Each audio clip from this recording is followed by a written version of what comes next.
Welcome everyone. I'm Eric. This is Sam. How we doing? So we're gonna basically just go through a few, I guess, self-development topics that I think we should discuss. And I feel like the guys watching and even the ladies watching, I think these are just topics that are good for young adults navigating life in the crazy world we live in. Let's get into it. First thing we're discussing is goals and how to go about them and where they come from, what should be your goals, and So the importance of also a goal is there was this line, that actor from which one? Training Day, Denzel. Denzel. He said once, "Dreams without goals are just dreams." Yeah. So I think it just shows the importance of having goals written out and things to work forwards and towards. Yeah, I think the question to really ask yourself is at the end of the day, where are you heading and what do you want? And I think life has this way of carrying you through the wave and carrying you to something, but it's not necessarily where you want to go. And I think especially with bad habits, surrounding yourself with bad people, and bad people can definitely do this, carry you to a place where you don't want to go. And I think having a goal and having a set destination is okay, I want to head here and not there. The question you need to really ask yourself is where are you heading and what do you want? Oh, I'm really at the edge of the furniture. You want to get closer? Yeah. Well, I think also if you said something, where are you heading? Sometimes we also change where we want to go. I think that's for me. I know for me that frustrates me, and the pivoting. You're saying? Pivoting, and also you said sometimes life takes you in places where you don't even necessarily. It just takes you there, like the current, and then you have to kind of be more flexible. Okay, this is where I'm going, and now I have to make those new goals. Yeah, I would definitely agree with that. I think also the details of where you're going and what are you doing, and the details of the situation matter a lot. So you might have a goal to, I don't know, become a skydiver, the best skydiver in the world, and you're wait a second, let's say I have a kid now, and maybe that's really dangerous and I might die or whatever. Okay, that's probably not a great goal to have if someone's counting on you or whatever, right? So the details of the situation matter, and thus a pivot is required. And I think also as we progress, and this is kind of another side perspective of it, but I think as we age and as we get older and get deeper and deeper into life, the things we thought that we once wanted are no longer the things that we want, right? Maybe you're I'm chasing money, and you're this is exhausting, I don't want to do this anymore, I just want a simple life, right? I want to live in a cabin, I want to chill, just hang out with friends and family. Our values change. Perspective change. Perspectives change, values change. Which is a great thing, by the way. It's not a negative thing. I think that's no. I think that's what growth is. I think also the age of social media and the guru influencer type mentality is stick with your thing, don't ever deviate, right? You got to keep going, you got to keep fighting, right? And it's this thing that you have to stick with your thing forever, right? And at the end of the day, I think you're no, wait a second, my idea changed, my mind changed, I realized this new important detail that I didn't notice before, and I think it's okay to change perspective, to change your goal, to change the path, especially also career. I think that's a big one. He's I'm going to be a doctor. And you're wow, being a doctor is really exhausting. Also ask yourself, why do you want to be the doctor? Is it the parents pushing you? Right. We're both two Jewish guys. Nothing wrong with that. Doctor, lawyer, accountant. So are you going for that career because your parents want you? Is the stigma to do it that way? The money, the prestige. Not that there's anything wrong, I think, ever chasing prestige. I feel like there's a stigma behind that. Nothing wrong with saying I want to have a certain career and have a certain status. I think God even wants you to have status in this world, but not want to get it to your head. But asking yourself the reasons why and changing those reasons could be good for you. Yeah, I think also touching on the thing of status, I think status, and let's say even the word status, is viewed from the perspective of the outsider, right? So I'm looking at you, oh, Sam has status, right? So I'm I envy you, right? I want your status, right? But I think let's say I'm chasing status and becoming an accountant, right? I think that the ideal version of chasing status is to chase your own self-confidence. You're like, well, bro, I did this, I accomplished this, I feel confident, I feel, empowered, I feel accomplished, right? That's my own self perspective of the status. But I think when you chase status for the wrong reason, I think then it becomes about my status for the other person, for the perspective of the other person. So I think, yeah, definitely chasing it for the right reasons, and like having a goal with that, with that detail has to come very much for the right reasons. Yeah, 100%. I think also now what you just said about social media being, I'm just gonna flat out say it, it's toxic as fuck.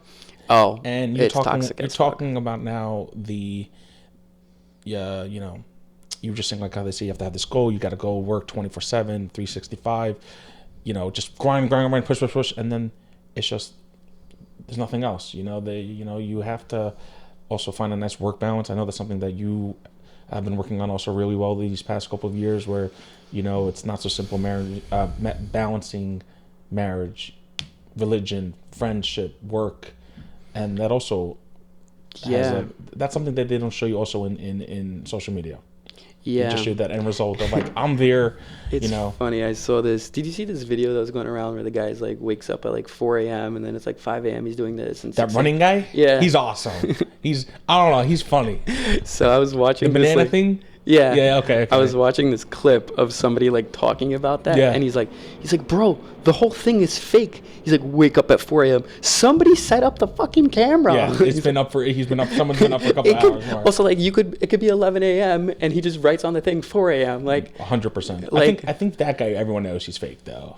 I don't know. Maybe he is. Maybe he isn't. I have no idea. And if he's getting up at 4 a.m. and hustling like that and like really taking care of himself, like kudos to him. And dude's in love when great they shape. throw out that now you made that 10,000. We got to work on the 20,000. They always throw in that random funny number.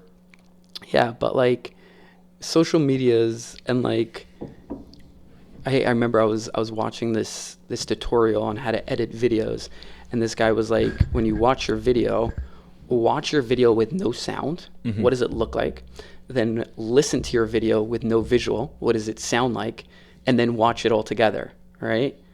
And what's interesting and what I noticed is that the sound of a video, let's say you have a song, right?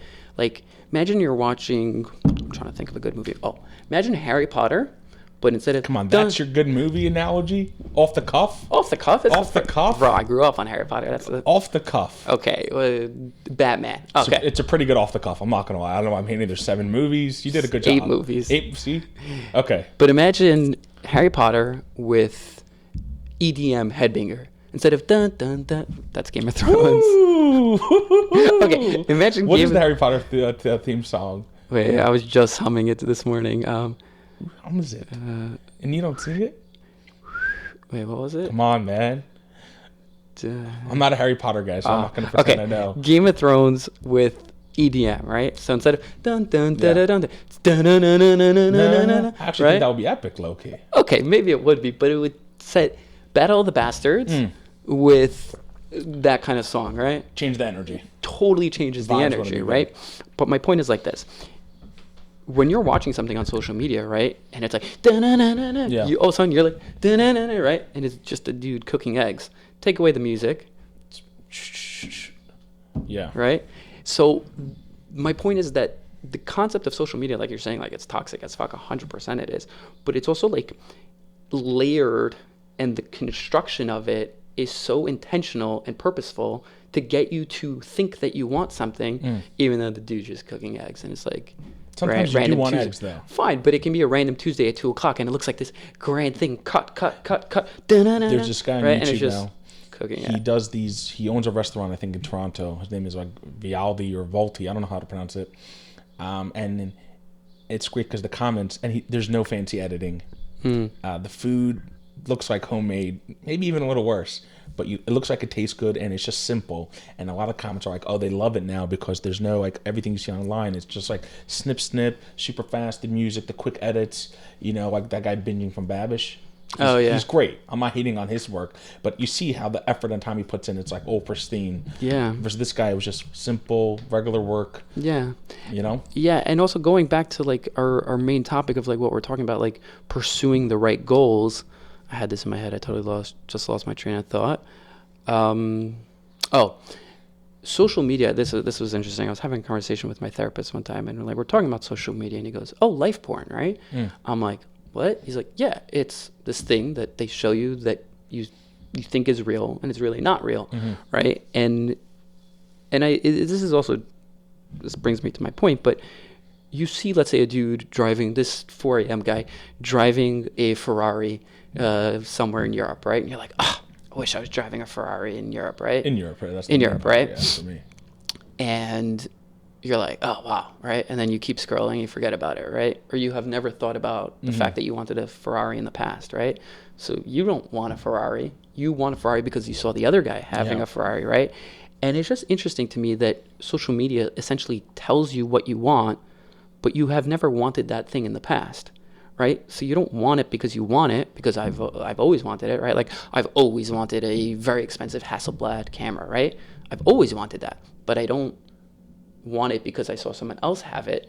And that's just interesting to me that you will be told that you want something even though you've never actually wanted it. And like, I actually asked this, if you had $1 billion tomorrow, what would you do, right? And it's always fascinating to me because whenever I ask that question. I get that painting. Which one? Sorry to interrupt. You know that painting? The Trey Cobbles guy? The doors go like this. Not like this, like this. Sorry, that's the first thing I get. That huge painting that looks like whatever. I'm not gonna say what it looks like. Sorry, but I get the Trey Thomas guy. They need that dude. I just want to watch a show with that guy. It'll be too much. I think. I think 25 minutes of him going hard the entire time. It'd be funny as hell. Sorry, but it's just. What was my point? Oh, I asked this question. If you had $1 billion. $1 billion, what would you do, right? Yeah. And I've asked this to like probably 10 people in the last month or so, right? I think the longest list that a person has ever gone to was like 4 items. Wow. Right? And it's just fascinating to me that we live in this world of social media where we're like, we want this, we want to look like the other person, we want to dress like the other person, we want the clothes, the car, the money, right, But then when I ask you, what would you do if you had $1 billion? You can't get the 5 items. And it's just what we view as what we want our reality to be versus what we actually want our reality to be are 2 very different things. And I think that's where social media is just, part of my French, but just fucking us up, because we're always in this state of unhappiness, but yet simultaneously we actually are happy, right? I want a bigger house, I want a bigger apartment, but I have a beautiful home right here. Next right? level. So what would be your $1 billion items? You asked everyone. Oh, that's a good question. Billion's a lot of money. $1 billion is a lot of money. I don't know if I'd be able to do the whole $1 billion. Definitely a house.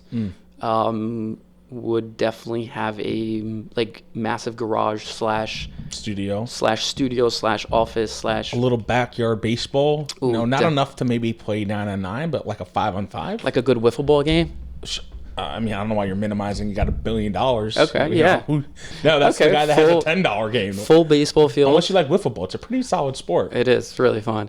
Full baseball field. Definitely like an outdoor pool / hammock area. Would definitely get myself. I think I would keep my current car. I love my car. Car drives really smooth. My Honda Pilot. Love it. I would probably also get a Toyota Tacoma. Like a pickup truck. One of those pickup trucks. One of the cool ones. And then I would get just a bunch of just a bunch of parts, soup it up, fresh wheels, stuff like that. Movie theater in the house. I'm not such a play Secret Agent MS, on repeat. Secret Agent MS. You remember that theme? Come on, bro. That will forever be in my brain. If you know, you know. I hope you don't know. I hope you. Snow tubing in Chaim Berlin. Snow tubing. Are you going to be going to the? Is it okay to talk about that? You're going to be going to the alumni event? Oh, is that why Dreeben called me? Yeah. It's not because I just was like, hey man, I haven't spoken to you in maybe 7 years. He called me, and then some other dude, Raful, called me. Wow. And I didn't answer both. I was like, nah, when is it? This Thursday in Chaim Berlin. In Chayim I know B'Lev? for some people it's like What time? there's no good time for that. I don't know. If it was anywhere else, I probably would not be going. Someone else texted me to pull through. It's nice that they called us, Loki. Yeah. We didn't even finish there. Yeah. No, I'm working Thursday. Wait, what time is it? 7:30 maybe. Like till like 9 type of thing? 10? I can't imagine they go late. Is this like with all the rabbis also? I'm trying to think. Probably. I mean, I don't know. I think it's just for our grade, so Yeah. not sure. Probably not gonna make it. Smart. Yeah.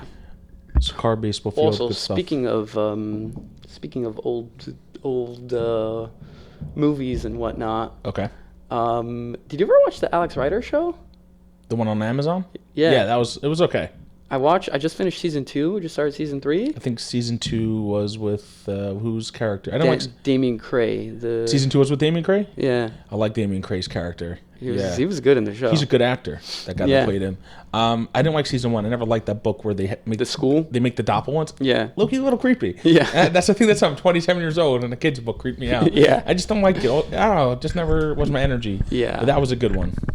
100%. Those were some good books. Childhood books right there. Those were good books. Yeah. I remember my dad bought me like the last book. What was the last book? Eagle Strike, Came out with a Scorpio? bunch now.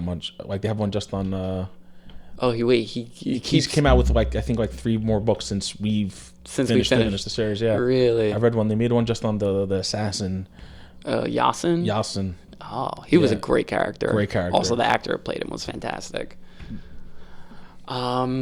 Yeah, so I recently was binging that. That was pretty good. Yeah. Yeah. What have been some goals that you mentioned also that you have to pivot. What are some goals maybe that you had, if you don't mind sharing, where they were really important to you, and then life happens, and then you had to pivot it and let them go in a positive way, and now you had new goals. Has there been anything like that where Well, for the longest time, I wouldn't even call this a goal. It's more like a want. But for the longest time, I wanted to visit Canada and like go to Banff and Calgary and like visit the mountains and like spend some time in the wilderness. That was like, I mean, it's still on my list, but it's definitely in the back burner of things. Yeah, like I don't think my wife would particularly enjoy that kind of trip and like getting down and dirty in the mud and Get like that. camping or whatever. And also doing it with a kid is definitely something that's very challenging. So that's something that like went to the back burner, but also like as a result of that going to the back burner, well, the money to do that has been, put elsewhere. And then also the available time to do that is just simply not available. Or like I'm focusing on, work and making sure I'm able to pay my bills and everything. And then also like, I would say something that like, I guess you can say like replaced it. Spending time with my kid and like,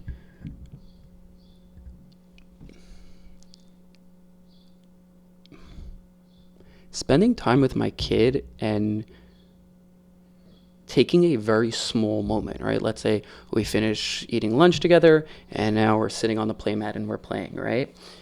Instead of like, oh my God, I wish I was in the mountains filming and photographing and, and living the Instagram life. I'm right here on this mat and she's just smiling and I'm laughing because she's being so cute and she's tugging at my beard and taking this very small, not cinematic moment and perceiving it through a cinematic lens, if that makes sense. That's very well said. Thank you. So like, it's not a grand, we're going on a trip, we're going on a plane, we're traveling, everything.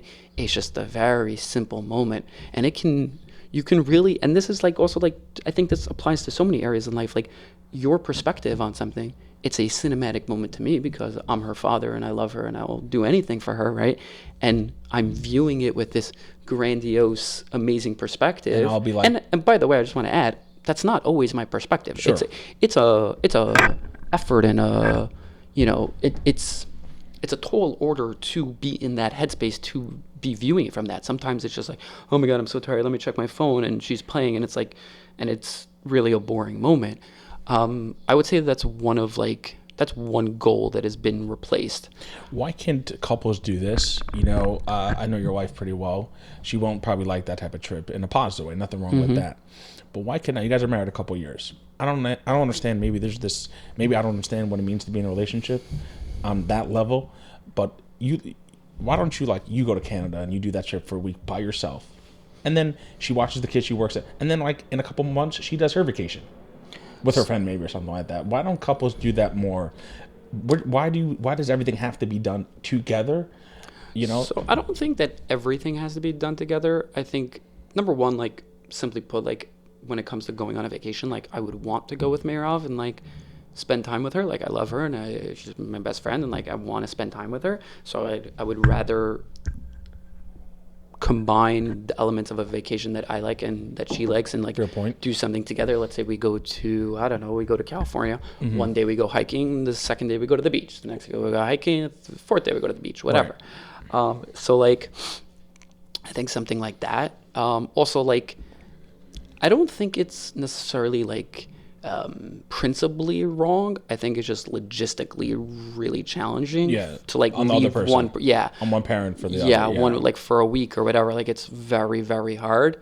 Especially also because like we're both working.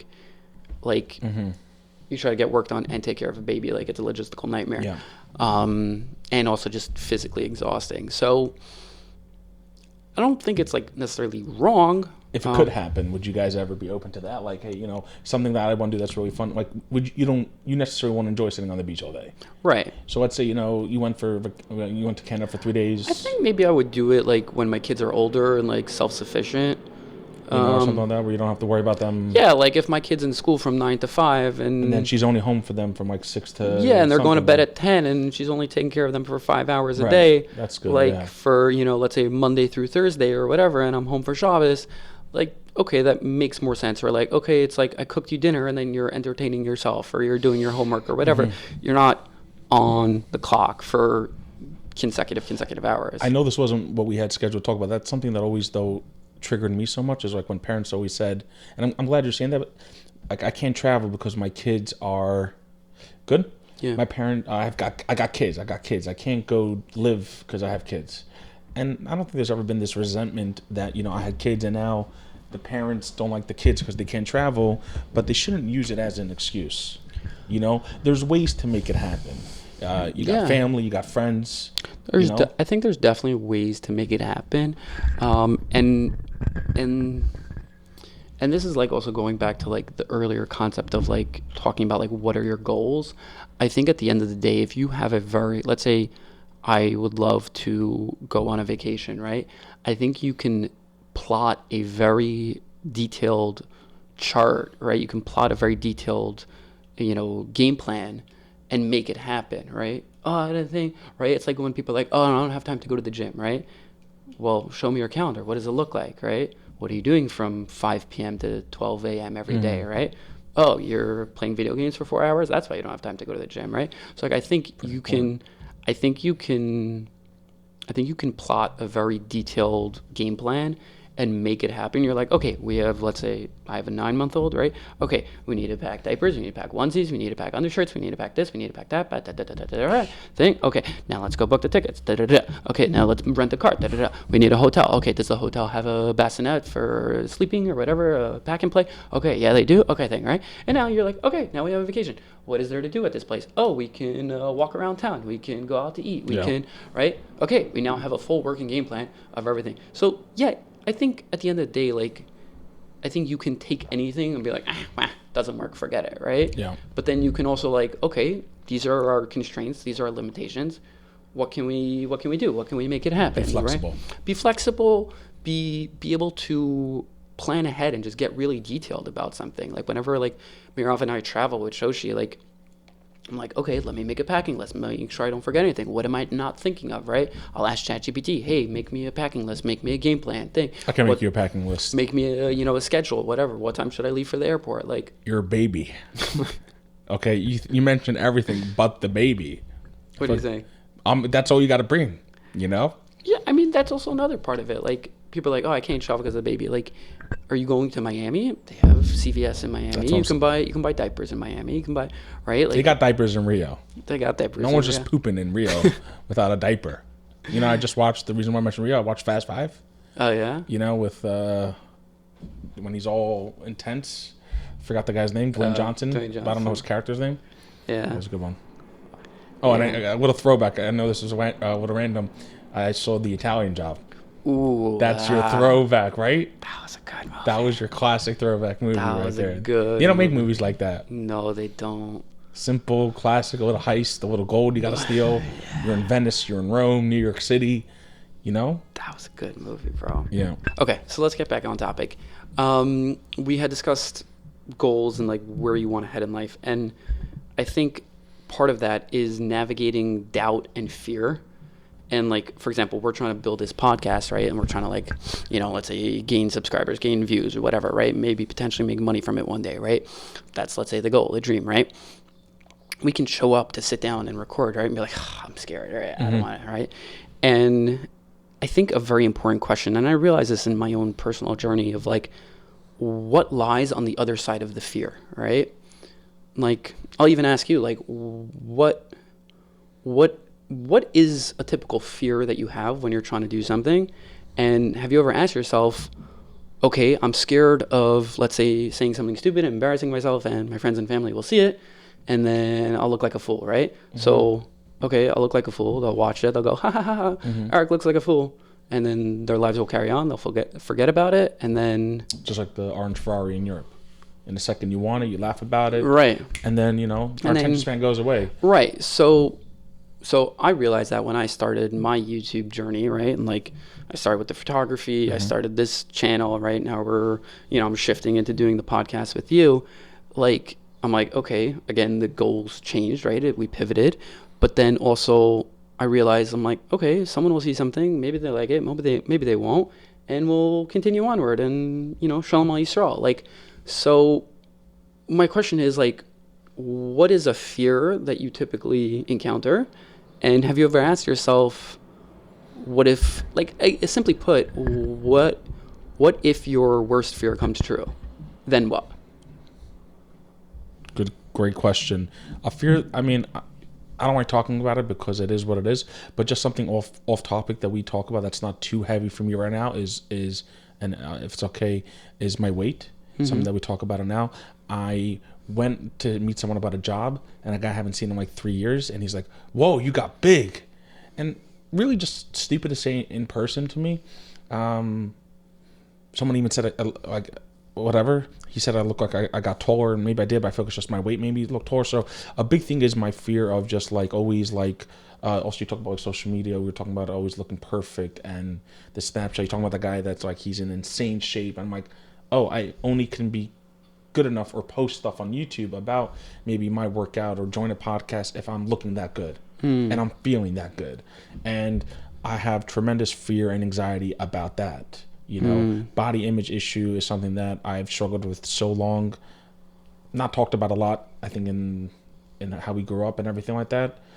So what happens if all that things Sorry to cut you off, but also like the community we live in, especially in like taking the community and looking at it through the perspective of like dating and like body image and constantly being told to get married, be dating, and go out with girls, doesn't matter, go out, right? Like that tied with body image. Huge, yeah, for sure. Huge. That's something. So the fear with me, it's not so much fear from the outside world. It's been a very long time since I've cared. Or maybe I just say that. Maybe deep down I do. But it's more my own fear. So if you ask me what happens if it had happened, I think I would be happy if I just let go. I think I would just be happy. I think most people would be happier if, I think you're happier that you've done all these things. You're not living a what if life. You're doing it. Also, I'm just going to point out you're also doing it right now. She. It's like Garland, little she. Yeah, so it's just more a lot. I struggle with also, I think, more than anyone is self-acceptance. No one is harder on me than myself. So the fear is not so much from I don't know if any fear is from the outside world, but it's more from within me. I guess also I think that also I want to talk about also a lot. I think why though. Some people don't have that, or if they do, they know that it's just a feeling. It's not your whole truth. It's a thought. It doesn't define you, but yet I allow these thoughts to overtake me, and they become my truths. You know. Hmm. I guess my question of like what lives on the other side is not really applicable here. Happiness for me at least. No, my question was what happens if that fear becomes a reality? Then what?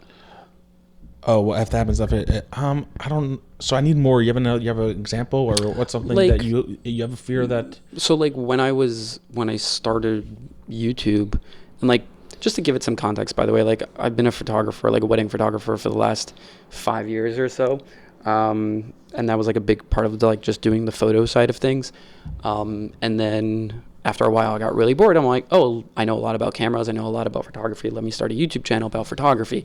So when I started, and let's say I would like record myself, right, and then talk about whatever, this camera, that camera, and then I would go to edit, I'd be watching myself in the edit. I'd be like, oh my God, I sound so silly. I sound so, right? I don't like it. I feel, right? Oh my God, what if someone has a better video than me? Why would they watch me? They should watch the other guy who has 10 million subscribers, right? And it was like this, it was like arguing with myself in the mirror and having anxiety about what I look like, what I sound like, what am I saying, right? And at some point I was just like, okay, so I may sound stupid, right? I may sound incompetent, right? I may look funny, right? Whatever it is. And like, and also that sort of ties into like body image, Sure. right? Or like self-doubt. But I asked myself, I'm like, okay, what if I do look stupid, and what if I do sound dumb, right? Or whatever. I'm like, okay, so someone will watch it and they'll think that for a minute and then they'll keep scrolling and they'll forget. It's like, okay, cool. Let me go do it then, right? So it's like, ask yourself, and this is like the point I'm trying to make, is like when you are trying to accomplish something, you're trying to start a new job, you're trying to start, a new career, trying to, build a new project, a new business, whatever, whatever your endeavor may be, ask yourself what lies on the other side of your fear. And if the answer to that question is like, okay, cool. So like, it's not that big of a deal, then go do the thing. Don't let the fear hold you back. So that was a big thing for me, like a big pivotal shift that I've had in the last couple of years of like, just go do things, and they may work, they may not. You may have to pivot for some detailed reason or whatever, but Nike got it right. Nike got it right. Nike got it right? Yeah, just do it. Just do it. Low key. Yeah. I think a lot of people also overcomplicate some things, the simplest things. Yeah. So that also doesn't help with the fear. I struggle with that also. Like, what happens if this job doesn't work out or this career doesn't work out, Yeah, I remember I did a wedding in Pennsylvania one time, and I had like, it was like the dancing was in like one room, and then there was like something else in a different room, and I had gone back to the first room to like go get something, and there was this girl there playing on a ukulele singing. She sounded amazing. And I turned to her, I said, you need to pull out your phone right now, record, and start posting online. She's like, oh, I don't know. I need to get a mic. I need to get a better camera, I think I want it to be really good quality. I was like, fuck all that. You sound amazing. Your phone will do just fine. I promise you're going to do well. Like, forget all the bullshit. Start posting. She's like, what? I'm like, shut up. You're being stupid. You sound incredible. Go do it. And like, the details of what we think matters, right? And the fears that we're like, oh, I need a better camera. I need a this. I need a that. I need to do this first. I need to do that first. I need to wait for this person to think. Just do it. Right? And like, and I think that's huge. And like, just figuring out. And you'll tweak all those things. And you can eventually build to those details that you want to get to. But like, I think at the end of the day, like, understanding and I guess you can say conversing with your fear, having a conversation with your fear, I think will help you get to your goals so much faster. What do you think it comes from? The fact that, I know for me, a lot of his childhood that, you have anxiety, you have fear, but yet you allow it to control yourself. Why don't certain people, how come it stops us from doing what we want and from feeling great and being great? I feel like also a lot of people have this, idea of what it means to be great. which isn't good. Again, back to the social media thing. The perspective of what it means to be happy and the greatness and stuff like that. So what's your question? What Why do we hold it? Why are we allowed to hold us back? I mean, it's human nature. I And think also, this, if I may, another question: What are you gonna do now as a father to make sure that you raise your kid in a way where it doesn't hold her back? That when she's faced with a problem, with a challenge, with fear, that you'll raise her in a way that she'll be that person where she'll go through the door and won't allow it to, so I think fear comes from, I guess I'll give you like the childhood perspective, right? Let's say you are a child and you're walking down the street and you trip on a rock and you scrape your knee, right? So you're like, oh my God, walking is dangerous because I may scrape my knee, right? So like at a simple level, it's the fear of getting hurt, right? It's the fear of scraping your knee, right? Physically or emotionally, right? And I think at some point we get, yelled at by a teacher, right? So you're like, I don't want to talk in class because I don't want to get yelled at, right? I hated when that happened. Right. And I think that example of being yelled at by the teacher, right? I think you do that over and over and over and over again, you start to develop a lot of fears, right? Or like, let's say a kid is getting bullied for, I don't know, for loving to read, right? You're like, reading's stupid because, if I read, I get bullied, right?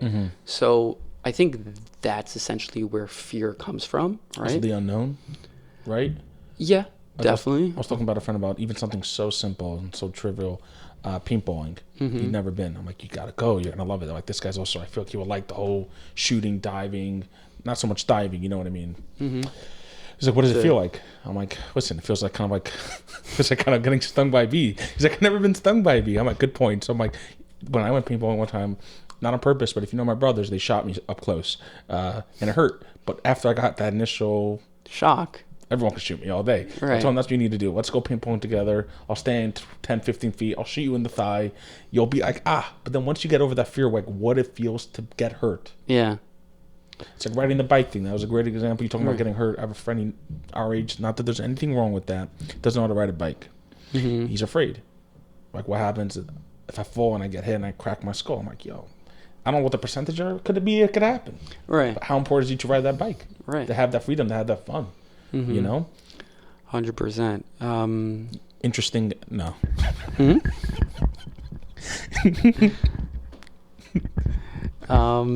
Yeah, I think.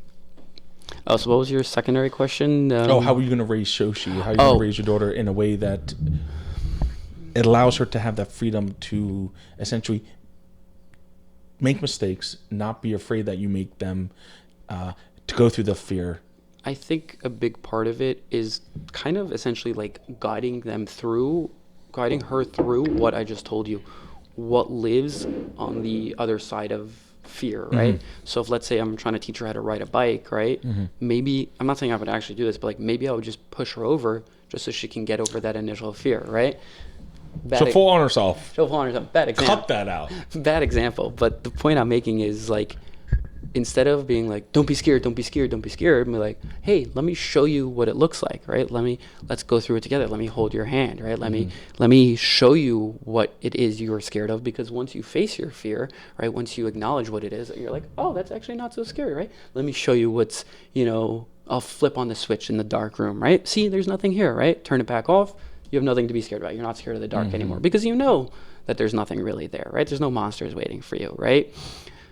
I think whatever version of holding her hand is in said scary example, I would hold her hand and show her what lies on the other side of her fear, right? And guiding her through that. I think that's how I would go about it, instead of just being like, oh, you're scared, so let's give up, right? I think maybe your friend doesn't know how to ride a bike because one of his parents gave up on teaching him how to ride a bike because he kept saying he was too scared. It's funny you mentioned that. Right? Or sorry, no problem. Maybe also hyping them up, psyching them out, putting on crazy music, right? Like, yeah, let's go, let's do it. Then you're not scared. Getting the, right? And I think also like essentially play the Harry Potter theme song. Play the Harry Potter theme song. Spiking.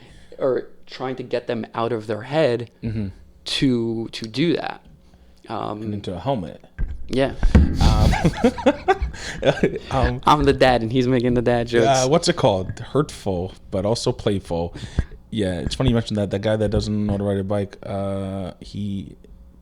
parents divorced, doesn't have a father figure, so I'm not. That's why I said there's no like fun, but you kind of hit on the spot. And also, kind of the way you're saying it shows also the role of being a father and the importance. But also, at some point, you have to become your own father figure, Yeah. like as an adult, because when you get to reach a certain age, you can't always be, hold your hand, Yeah. and learning how Yeah. to, emotionally take your own hand and walk through the door yourself.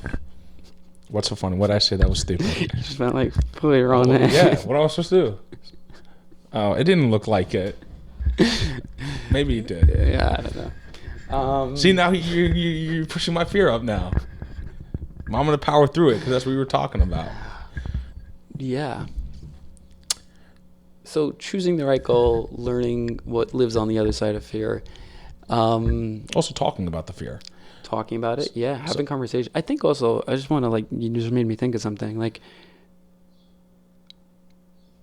I think for a lot of, especially because we grew up in a very similar like world, a lot of the fears or the topics that young men struggle with, I think weren't discussed amongst the boys, amongst the men, right?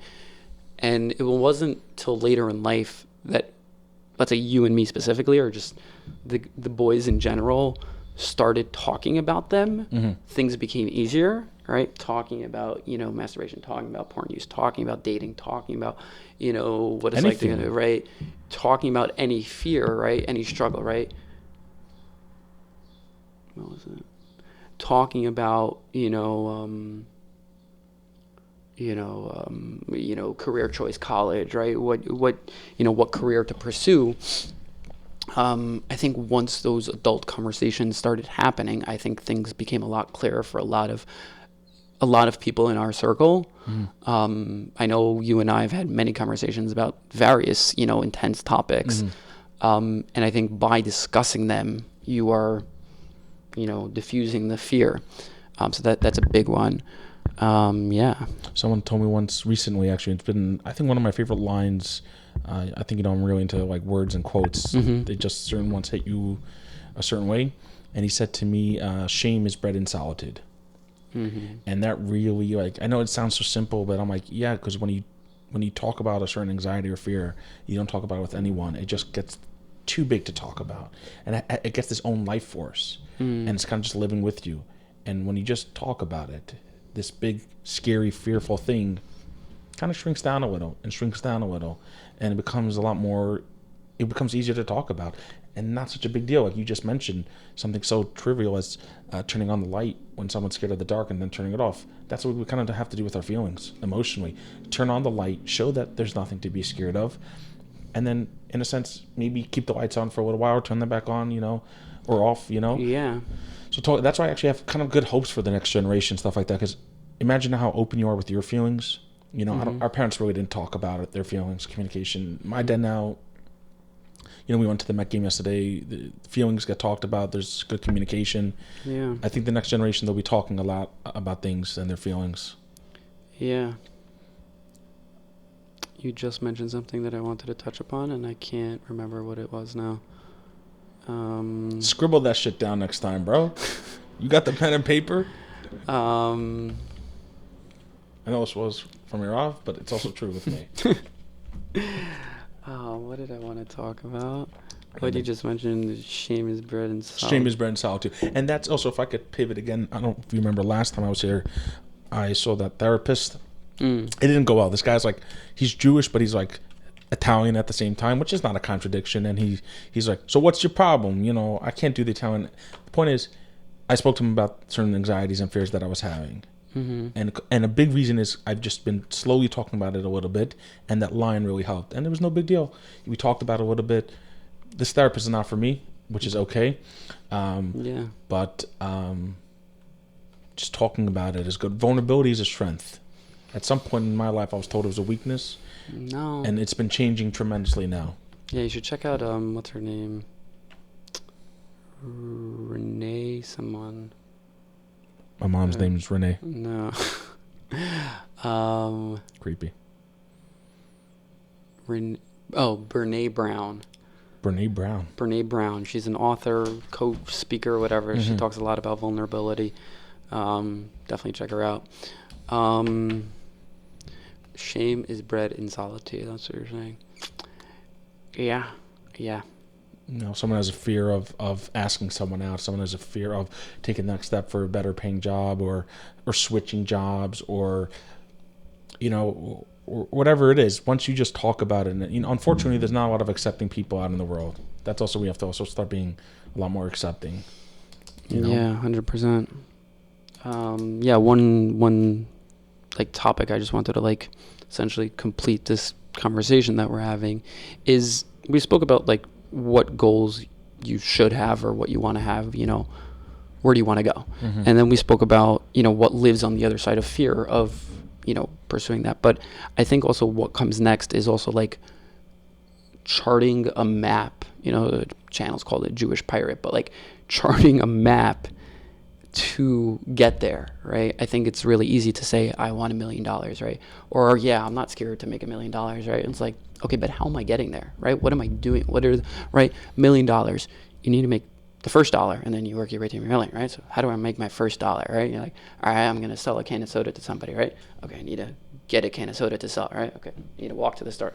Okay, I need to leave my house. I need to get in the car, right? Right? And like you have a big goal, and then you can really take that big goal and really break it down into like 1 million small goals, right? The thing, walk out the door, get in the car, turn the car on, right? Then go to the store, buy the soda, sell the soda, right? It makes it much more manageable, maybe also, right? Much more manageable, but I think also much more realistic, right? Because $1 million sounds impossible, but walking out the door and getting in the car sounds pretty normal. Also, right? For some people. Fine, but I'm just saying, like, I get what you're saying. I like the way you're saying it also. Like, I struggle also sometimes keeping my room clean, and I overthink it so much. And I feel also, but if I just broke it down, okay, you know, go in, first take off this section on the floor, clothes in the hamper, then you do the sweeping, then you make the bed, you move the bed. Like, just break it down a little bit could just also help you achieve. Yeah, and I think something that's worked massively for me over the years, like, it's probably going back to like 5th grade, but like keeping notes and journaling and writing a list and, you know, keeping track of the plan. Like, I think you can have goal of $1 million, you know, steps to get to $1 million or whatever, right? But also, what am I going to do with my $1 million? Where do I want to go? How to think, okay, we've been working at it for 6 months. It's not working. So how do we, what should the pivot be? What should we do next instead? Maybe we can take another avenue to $1 million. And I think simply charting your plan and writing down your plan and writing down your thoughts, how you're going to get to your plan, writing down ideas, writing down, you know, all the things that you are going on in your life that, you know, oh, I'm not working hard at my goal this week, this past 2 weeks, the past 3 weeks, because I've been struggling with, you know, a breakup. I've been struggling with, I was sick and now I got better, right? You know, like keeping track of it all, I think is massive. Anywho, yeah, something I would definitely recommend to like the listeners and the people watching, and like, if you're serious about, you know, making moves, write your shit down, bro. Write it down. Like, I would definitely recommend getting, you know, a nice journal. Make it what you got? Oh yeah, just he's huge fat into journaling. Orange. Yeah. Good pen. Good paper. What type of pen do you like? This is the Pilot G207. You can get it at like any CVS. Oh, AM was telling me I should get a fountain pen. He said it's a fat vibe. I don't know. Yeah, just fountain pens remind me of my dad. Lawyers, you know, sign the Declaration of Independence. You know, speaking of Declaration of Independence, that was a great movie. Going back to the movie conversation for a second, National Treasure. Oh, those were amazing. Bro. I mean, I don't know if I haven't seen Nick Cage in much other stuff. That wasn't proper English. I should go on a Nick Cage like he's binge. been in a lot of good stuff, dude. What was that movie where he plays like a warlord or something? He's like selling guns. Oh, that's a great one. I never saw Warlord or something like that. Or saw Lord like clips of War. of it. That's a good one. And also, he played recently in this. This is a really like this would be a cool movie. Oh, I have a show for you to watch. For us to watch, and then break down like the concept. Like he plays a guy where it starts randomly where people start dreaming about him. Okay. So meaning, imagine in the morning, you woke up and you had some dreams about Nick Cage, whether he's like, but it's like happy dreams, positive, but everyone in the world starts dreaming about this one guy, and he somehow now becomes famous because he's just like a teacher. But then the dreams start turning bad. They start becoming pretty violent dreams and messed up dreams, and like people start waking up with nightmares. They're not dreams. And then that's how the movie goes. And now like he went from like famous where people are loving him. Like if someone wants to like, you know, he was having sex with people, or they're just you having cats with him, or whatever you were missing in your life. He was like being this positive guy, so like he became like this celebrity, and then he kind of turned into like this like violent, scary dude, and people in their dreams, by the way, in their nightmares. So in real life, he's just this regular guy, and people couldn't separate it. And then he becomes like this really, it's just a cool show of like, character. Very interesting. It was a good movie. Yeah. Yeah. I think we're gonna wrap it up here. Awesome. It was a great conversation. Like, yeah, figure out what you want to do, make moves, write it down. Like, don't be scared, and like, kiss it. Yeah, keep it simple, stupid. That's it. All right, my guy. Yes, sir. See you next time.